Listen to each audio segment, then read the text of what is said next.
Hi there, this is James, and welcome to the Spiro Circle.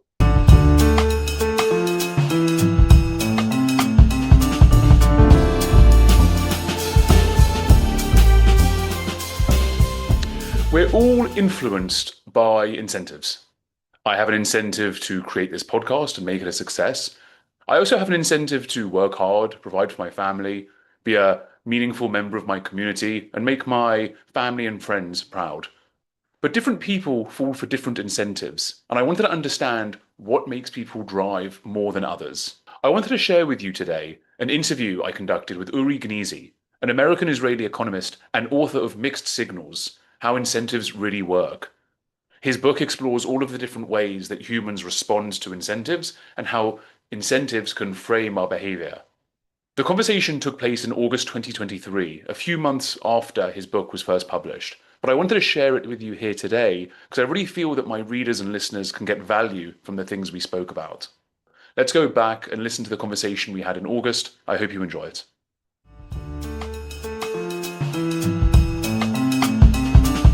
Hello, this is CTech's Bibliotech video series. My name is James Spiro, and I'm joined now with Uri Gneezy.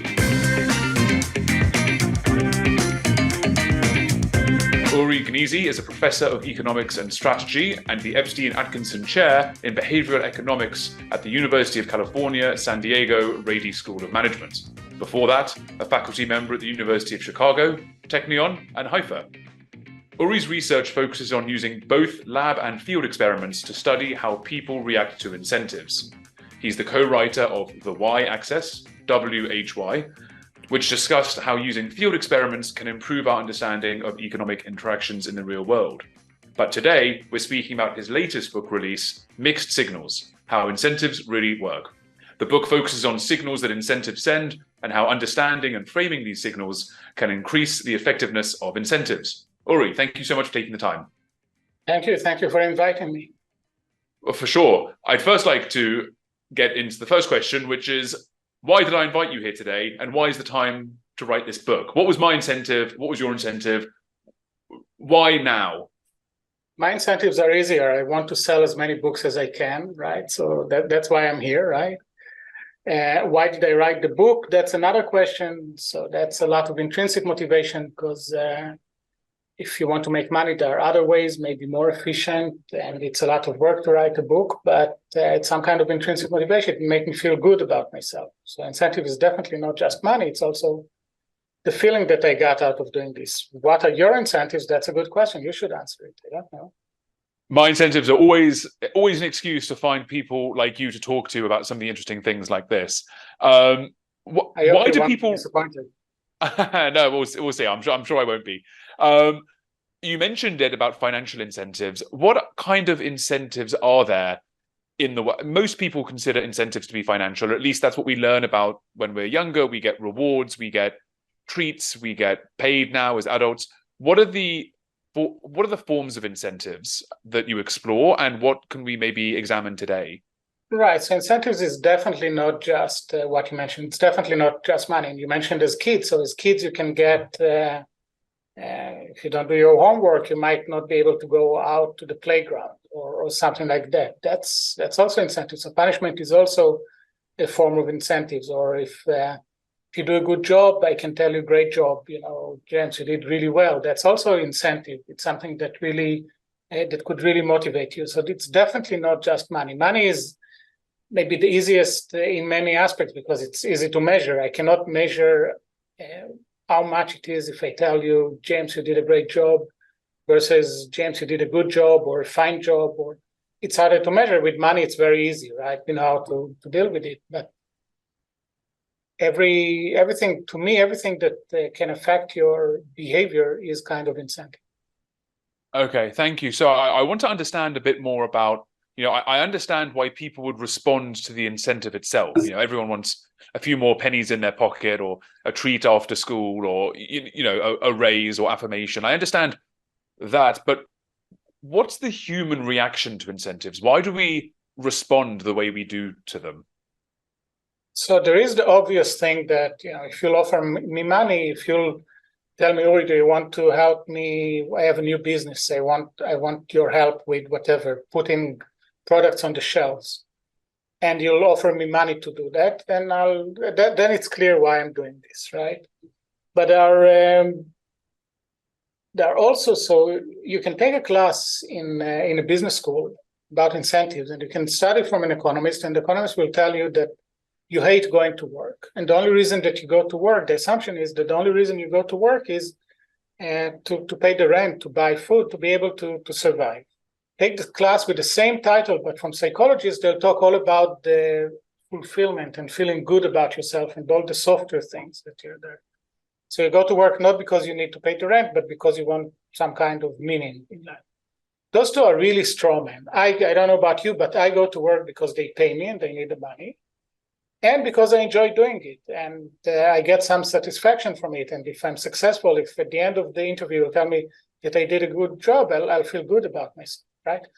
There is a combination. Now, the question, what I'm trying to do with the book is to look at ways to actually, instead of these two being conflicting views, I want to see how it can really help each other, how monetary incentives or any other incentive can actually make you feel better about your job and feeling good about it. Because the starting point is that every incentive contains some kind of signal. I don't know what you think about me or what my employer thinks about me, but once, if my dean will come and tell me, do this, and then she'll be happy with this, that's a kind of incentive for me. That's a signal. The incentive that you'll send will send me a signal about what she expects me to do. And if I'll fulfill what I think she expects me to do, I'll feel good about myself, right? So that will make the signal. The biggest mistake that people do is what you started with, thinking that incentive is just the money that I give you and that's it. No, it also contains information about the interaction. Yeah, no, that's great. Thank you. You mentioned it about some of the signals, and that's the title of the book, mixed signals. One of the things you touch on are the differences between social signaling and self-signaling. Can you explain to me what you meant by those terms and what they are exactly, please? Let me give you an example. Imagine that you see in a cold morning, you see a neighbor going to the recycle center with a large bag filled with soda cans. She's walking with 100 soda cans to recycle them. What are you going to think about her? I'd probably think that she's recycling and a good Samaritan to the community. Exactly. She's a good person, right? That's the social signaling. She's signaling to you that she's a good person. I would feel. She might also feel good about herself because she can say, look, I could have trashed these cans, but I chose to actually recycle them, right? So that's great. So that's the social signaling is what you think, and the self-signaling is her feeling good about what she did. Now, the way this interacts with incentives is that imagine that now the city decides to give you 10 cents for every soda can that you recycle. Exactly the same story. Now you see your neighbor and you say, really, for $10, she collected all this and she's going over there. She's really cheap, right? You changed your perception about the social signal that she sends is very different once there are incentives. And the poor neighbor, she did nothing. It's just the city that decided to bring. And well, she did more than me. Yeah, right. Well, you should recycle soda. I should recycle, yeah. Yeah, you shouldn't drink soda, but if you do, exactly. It's also the self-signaling. So she's going to feel different about herself. Once there is money, she'll say, well, I'm not doing it just because I'm a good person. I'm doing it also because I'm doing it probably because of the money. And if 10 cents per soda can, it's not worth it. It completely changes the meaning. Okay, that's really interesting. And it touches on an interesting idea of the self-signaling. It's that people do things for themselves. Now, at what point is that a virtue? At what point is that ego? Well, I mean, we're coming quite abstract areas here, right? Because if if it's not just a financial reward, it could be, I'm going to do this for what that person thinks of me. Is that still an authentic form of incentive? So it's, I think that what you're touching on is a very deep philosophical question. So imagine that I give $100 to some charity, to Make-A-Wish Foundation. Now I do it because it makes me feel good about myself.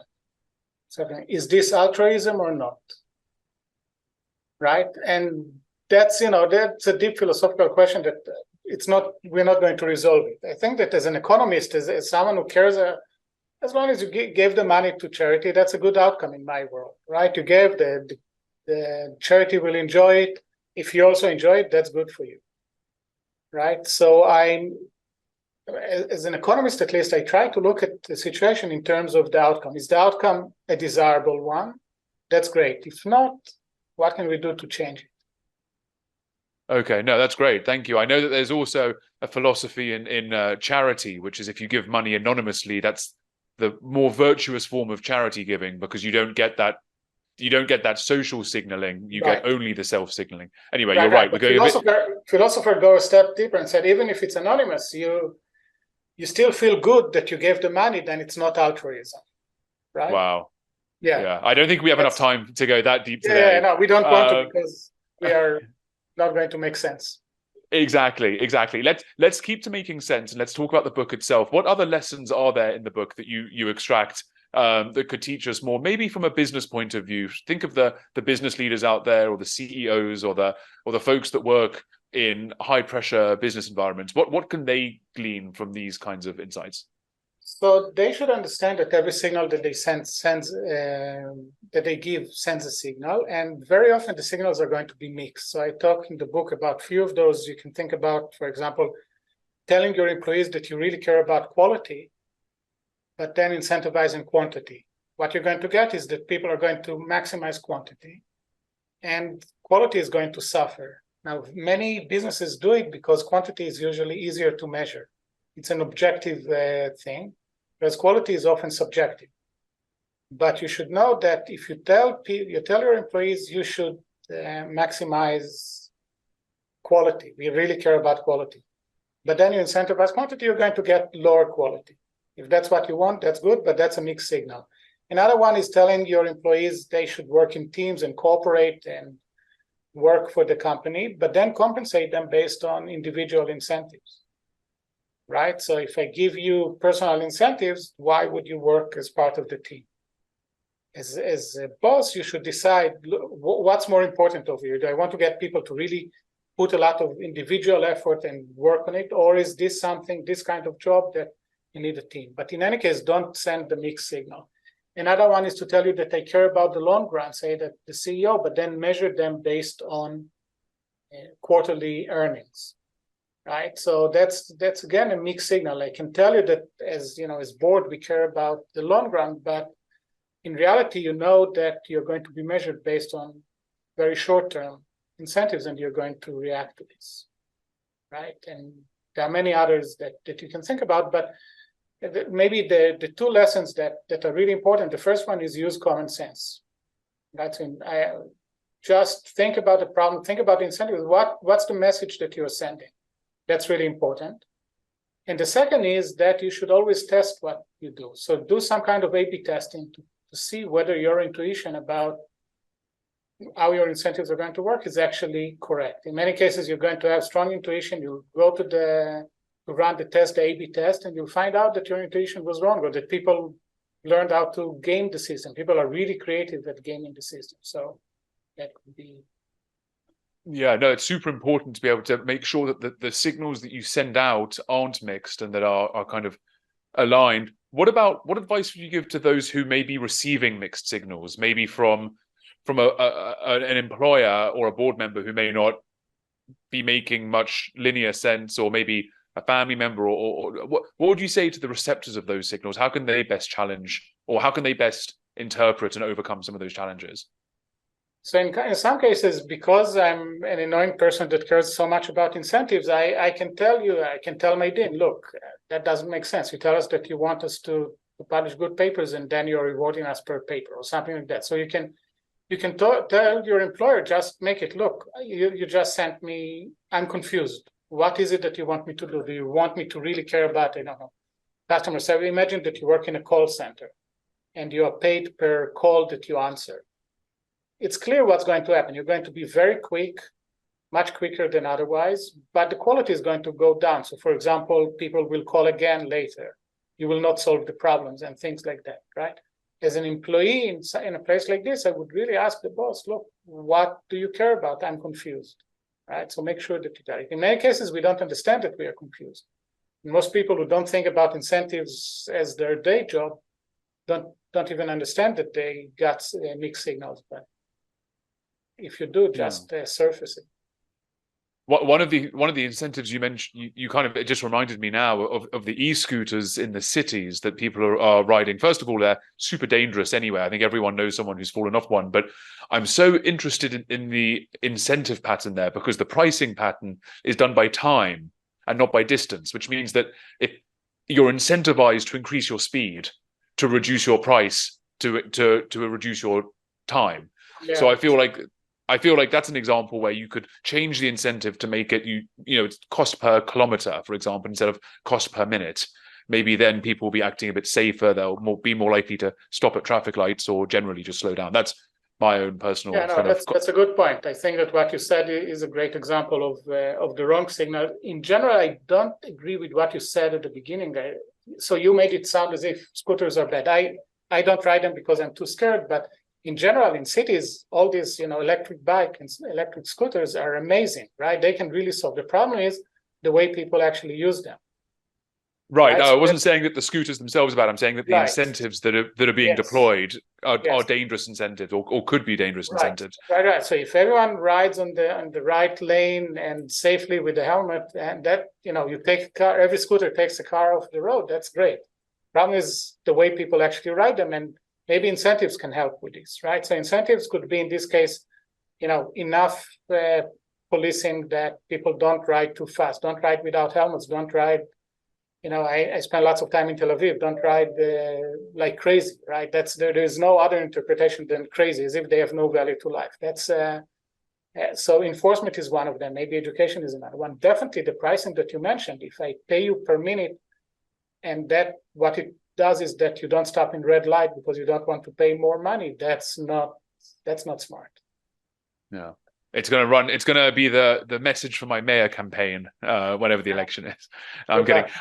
Thank you. I want to talk a bit about the one last thing you mentioned in the book I want to talk about, which is the pay to quit strategy. That caught my attention. What is that exactly, to those who may not have heard of it?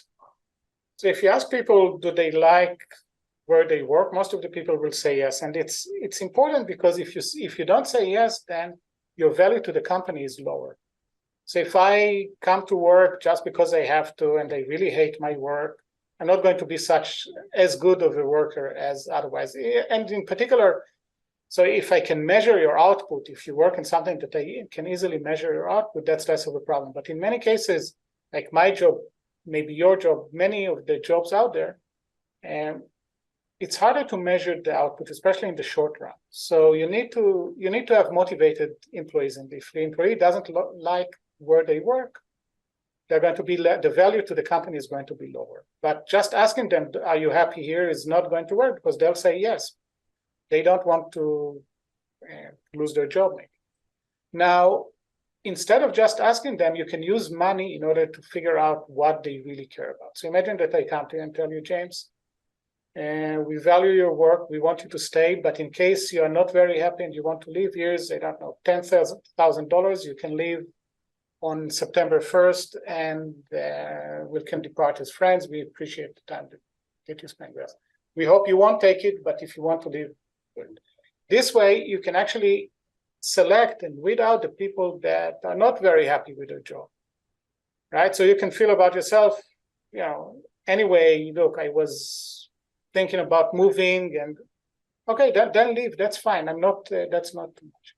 Another advantage of this is that if you decide to stay, then you'll have to convince yourself that you didn't make a mistake, right? You just gave up $10,000. You need to justify it to yourself, right? So that's an additional benefit.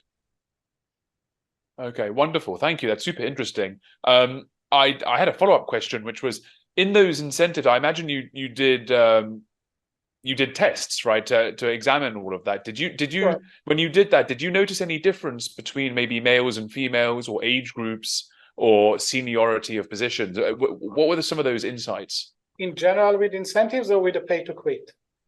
I suppose both, but first for Right. With the pay to quit, it's kind of we started something. COVID happened, so we don't have the results that we want. We have some anecdotal result, but I think that the idea itself is very interesting. In general, there are differences between people, definitely. So again, in Israel, people are competitive and aggressive maybe, and then you go to Thailand, people being aggressive is considered really bad, or competition could be considered bad, right? So maybe in some places you want to have more competitive, more aggressive kind of competition. In other places you don't, depending on the culture. That could be even within a city. I live in San Diego, so in the city, the culture is not just between San Diego and Tel Aviv, it's also between professors and taxi drivers and doctors and lawyers and teachers. Every group has different kind of culture, and you should adopt incentives to this. The signals that you send, if I'll curse during negotiation between union, maybe that would be okay. If I'll do it with teachers, that would be really bad, right? So you need to know the culture in which how aggressive you can be, how competitive your incentives should be, how much people care about now versus later. So those are all important. There are also gender differences. So we know, for example, from the literature that women are more risk averse, meaning that if the more risky your incentives are, they might work better on men than on women. Women also, in general, of course, we're talking about averages and distributions. Women also tend to be less competitive. So the more competitive the incentives, the more men you'll have in the job and things like that. So there are individual differences for sure. Wow, that's super interesting. I want to let my last question before we wrap up. How can we equalize that, or should it be equalized? Is that something that, are the differences there something that needs to be addressed, or is that just human nature and that's kind of who we are as a people? So that's my new book kind of thing. So in many cases, especially if you think about gender differences, in many cases we try to, so that the workplace was created by men, for men, sometimes after World War II, the workplace as we know it now. And many of the things are just not needed, but favor men. So you can think about the temperature in the room, right? We have higher metabolism than women. We like the temperature to be a bit lower, and you go to offices, very often the temperature is such that men feel fine with it and women are freezing. That's not about incentives, but that's something that could explain maybe other things. So for example, my daughter is a software engineer, and the job interview that she had was half an hour over Zoom with 3 people watching her trying to solve within half an hour a problem with the code. She got a job. The job itself had nothing to do with time pressure. She gets or people staring. Yeah. Or people staring at her, exactly. Yeah, right? Quite frightening. So she has 2 weeks to solve a ticket, and no one is staring at her, and she can ask people, and she can talk with people. So the point is that you should not make the selection process in this case more under more time pressure or more stressful than the job itself. If you are trying to get a fighter pilot, they need to perform really well under pressure. A software engineer usually doesn't. So make sure that the incentives that you give during the interview, during the selection process, is not different than what the job itself is. Okay, that's great advice. Thank you so much. And we got a sneak peek at the next book, which I guess you'll be working on. But for now, we've been talking about mixed signals, how incentives really work. The book came out earlier this year. Uri, my final question: where can we get a copy? Amazon, bookstores. Amazon. Great, cool. You heard it. You heard it here first. Uri, thank you so much for taking the time. It's been a pleasure to learn more about the book and the incentives behind our society and what makes us do the things we do. And I look forward to all of the future updates with all of your work. Perfect. Thank you very much. It was fun. Thank you. Thank you.